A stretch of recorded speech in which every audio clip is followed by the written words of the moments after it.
আসসালামু আলাইকুম। আমি মোহাম্মদ শাবে মানিক ইসলাম। আজ আমি আমার জীবনের কিছু সংখ্যক ঘটনা আপনাদের সঙ্গে শেয়ার করতে চাচ্ছি। ঘটনাটা আসলে অনেক দুঃখের যে একটা মা তার সন্তানের জন্য কতটা ত্যাগ স্বীকার করতে পারে। আমার এই ঘটনাতে আপনারা অনেকটা বুঝতে পারবেন। মা তো সন্তানের জন্য অনেক ত্যাগই স্বীকার করে, কিন্তু বাবা কি কম করে? আমার মনে হয় না। কিন্তু আমার জীবনে পুরোটাই উল্টা ঘটনা। আমার জন্ম হয় পবিত্র শবে বরাতের দিনে। তো আমার নাম এই জন্য তার সাথে মিলে শবে মানিক ইসলাম। তো এত সুন্দর একটা দিনে জন্মগ্রহণ করার পরও আমার ভাগ্য বিধাতা এরকমই রেখেছে। হয়তো বা এটা তারই কোনো একটা ইচ্ছা। তো আমার জন্ম 1.5 মাস পরে আমার মাকে ছেড়ে আমার বাবা চলে যায়, এবং তার সাথে কিন্তু আমিও ছিলাম। এবং এমন একটা পরিস্থিতিতে যে ধুয়ে চলে যায়, সেটা আসলে যদি আপনারা পুরো ঘটনাটা না শোনেন তাহলে উপলব্ধি করতে পারবেন না। আমার মাকে আমার বাবা বিয়ের পরে আমি যখন হই তার মাত্র 1.5 মাস পরে এমন একটা গ্রামে থুয়ে যায়, যেই গ্রামে কিন্তু আমার মায়ের জন্ম না, আমার বাবার জন্ম না, আমার পূর্বপুরুষ কেউ ওই গ্রামে কেউ ছিল না। তো ওইখানে থুয়ে চলে যায়। সেখানে তার একটা বন্ধু থাকে, বন্ধুকে বলে যে এটা আমার ওয়াইফ, আমি তাকে বিয়ে করে নিয়ে আসছি। তো তাদের বাসায় রেখে চলে যায়। তাদের বাসায় কিছুদিন থাকে অবশ্য। থাকার পরে যখন আমি জন্মগ্রহণ করি, তো আমার বাবার একটা কথা ছিল যে আমি যদি পৃথিবীর আলো দেখি তাহলে আমার মাকে তিনি সংসারে রাখবে না বা ডিভোর্স দিবে। তো তিনি যা বলেছে তাই করেন। তো আমি যখন 1.5 মাস বয়স আমার যখন হয়, তখন আমার মাকে রেখে উনি চলে যায়। চলে যাওয়ার পরে আমার মা তো তখন অন্য একটা গ্রামে, আমার জন্ম হয় হচ্ছে নওগাঁ জেলায়। আমার পূর্বপুরুষ বা সবার যে বাড়ি হচ্ছে রাজশাহী জেলায়। আমার বাবার বাড়ি হচ্ছে রাজশাহী বাগমারা, আর আমার নানার বাড়ি হচ্ছে রাজশাহী মোহনপুরে। আর আমার জন্ম হয়েছে নওগাঁ জেলার পত্নীতলা থানায়, ব্যাংডম গ্রাম, আমাদের পৌরসভা হচ্ছে নজিপুর, ওইখানে। তো ওইখানে রেখে চলে যায় এরকম যে আমার বাবার আরেকটি সংসার ছিল, সেই সংসারটা তিনি গোপন রাখে, পুরোপুরি শেয়ার করে না যে তার একটা পরিবার আছে। তো আমার আম্মার সাথে বিয়ের পরে আমার আম্মাকে বলে যে সন্তান আমি যদি পৃথিবীর আলো দেখি, তিনি আমার আম্মাকে ছেড়ে চলে যাবে। তো তিনি যা বলে তাই করে। তো একটা মানুষকে ছেড়ে চলে যেতেই পারে, কিন্তু এমন পরিস্থিতিতে যাবে এটা আসলে আপনারা না শুনলে বুঝতে পারবেন না। আমার মা কি বলবো, 1.5 মাস বয়স যখন আমি বুকের দুধ পেতাম না ঠিক মতো। আমার মা যাদের বাসায় থেকে চলে যায় তাদের বাসায় কাজ করতো, এবং গ্রামের বিভিন্ন বাসায় কাজ করতো মানুষের দুবেলা খাবারের জন্য। তো অবশেষে আমার মা যখন সংসার চালাতে না পারে, আমার একটা খালামণি আছে, তিনি একটা বিজনেস করতেন, চুড়ি, লেস, ফিতা এগুলা।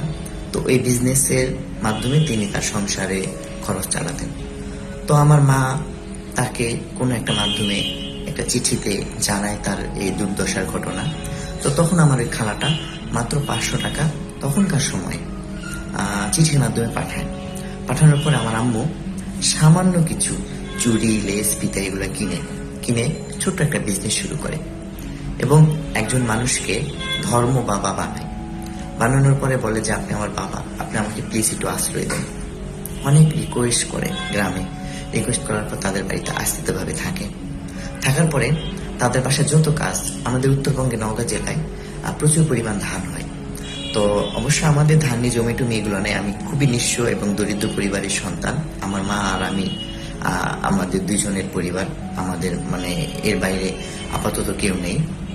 তো আর যারা আছে আসলে থেকেও না থাকার মতো, তো তাদের বিষয়টা আমি আপনাদেরকে হয় কোনোদিন সুযোগ পেলে আমি আপনাদের সঙ্গে শেয়ার করব। লং স্টোরি, যদি আপনারা শুনতে চান আমাকে সাপোর্ট করেন, আমি আমার পুরো স্টোরি আপনাদেরকে বলবো। তো এখানে আমি শর্টকাট ভাবে কিছু ঘটনা আপনাদের সঙ্গে শেয়ার করতেছি। তো তাদের বাড়িতে থাকার পরে তাদের যে সাংসারিক যে কাজগুলো, সেগুলো আমার আম্মু সবকিছু করতো। তো করার পরে আমার আম্মু লেসপিতার যে ব্যবসাটা এটা করতো। তো ওইটা দিয়ে খুব সামান্য পরিমাণ আমাদের ইনকাম হতো। এর মধ্যে আমার দুধ কিনবে নাকি সংসারের খরচ চালাবে, এটা নিয়ে খুব হিমশিম খেত আমার আম্মা।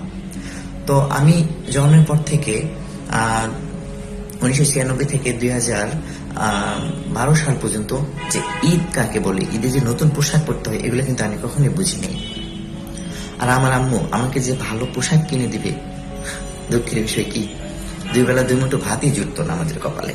ভাতের ফ্যান খেয়ে থাকতে হতো আমাদেরকে বা আমাকে। যখন আমি অবুঝ ছিলাম, চিনি দিয়ে যে ভাতের ফ্যানটা আমাকে খাওয়াবে, সেই অ্যাবিলিটিটাও আমার আম্মু ছিল না। আমার আম্মু বিভিন্ন বাসা থেকে ভাতের ফ্যান, যেটা মার বলি আমরা, সংগ্রহ করে নিয়ে আসতো, লবণ দিয়ে আমাকে ফিটারে মানে ভরে খাওয়াতো। তো আমাদের গ্রামের একজন প্রভাবশালী ব্যক্তিকে কারো একজনের সাহায্য নিয়ে আমার আম্মু তাকে বলে যে, ভাই, আমার বাচ্চাটা জন্মের পর থেকে একটু মিষ্টি জিনিস খাওয়াতে পারিনি, 5টা টাকা আমাকে দিয়ে একটু সাহায্য করা যায়? আমি তার জন্য একটু চিনি কিনে আমি একটু ফিটারে ভরে দুধের সঙ্গে, দুধ তো না, দুধ কেনার এবিলিটি নাই, ভাতের মারের সঙ্গে খাওয়াবো।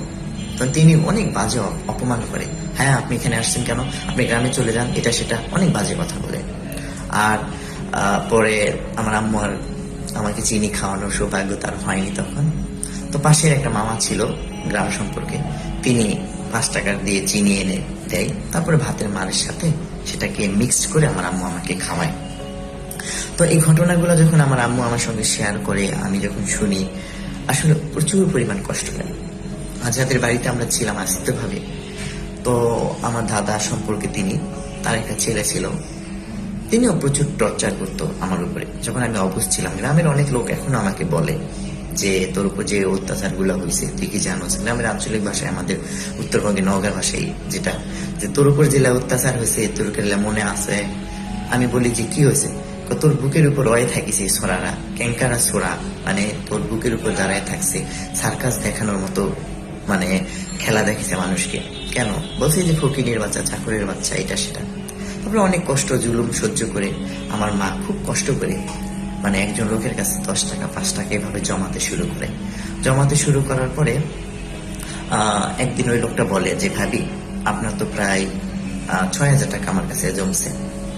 তো বললো যে 6,000 টাকা জমছে, ভাই এতগুলো টাকা আমি কি করবো?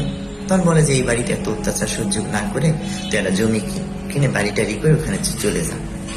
তারপরে বাড়িটারি করা তো পরের বিষয়, জমিটা কিনলো তখন মাত্র। এরকম আরো অনেক কষ্টের গল্প আছে, থাক আর বলতে ভাল লাগছে না, বুকটা আসলে কাঁপছে, চোখে পানি বারবার আসছে, দেখতেই পাচ্ছেন। সুতরাং আর পারছি না। খবর প্লাসকে ধন্যবাদ। আমি আসলে গল্পটা শেয়ার করতে চাইনি, কিভাবে যেন খবর প্লাস আমার বন্ধু বা কারো কাছ থেকে হয়তোবা জেনেছে এবং আমার জীবনীটা তারা চাচ্ছিল যে একটা সংগ্রামী একটা জীবন তুলে ধরতে, তাই অনেক নাসরবান্দার মতো তারা লেগেছিল, তাই আমি দিলাম। আর দোয়া করবেন যে লেগেছিলাম, কষ্ট দুঃখ পরিশ্রমের পিছনে লেগেছিলাম সফলতার জন্য, তাই আমি এতটুকু আসতে পেরেছি। আর মানুষ যে ইচ্ছা করলে পারে, তার একটা বড় প্রমাণ আমি নিজেই। যে মানুষটি বেঁচে থাকারই কথা ছিল না, সেই মানুষটি আসলে আমি। আজকে আমি বাংলাদেশের 2টো সুনামধন্য প্রতিষ্ঠানে মানে যে মানুষটি মানে বেঁচে থাকারই কথা না, সেই মানুষটি চাকরি করতেছে। সেই মানুষটি হচ্ছে আমি। একটি বাংলাদেশের বড় মোবাইল ব্যাংকিং যে লেনদেনের মাধ্যম বিকাশ, সেখানে একটি চাকরিরত রয়েছি এবং বাংলাদেশের সবচেয়ে বড় টেলিভিশন চ্যানেল সময় টেলিভিশনে আমি চাকরিরত রয়েছি। আপনারাও যদি লেগে থাকেন তাহলে ভালো কিছু হবে, এগিয়ে যান।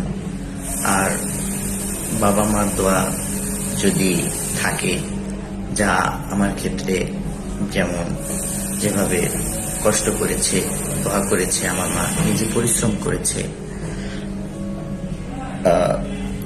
সেভাবে যদি আপনারাও চেষ্টা করেন, ইনশাল্লাহ ভালো কিছু হবে, এটাই আমি মনে করি।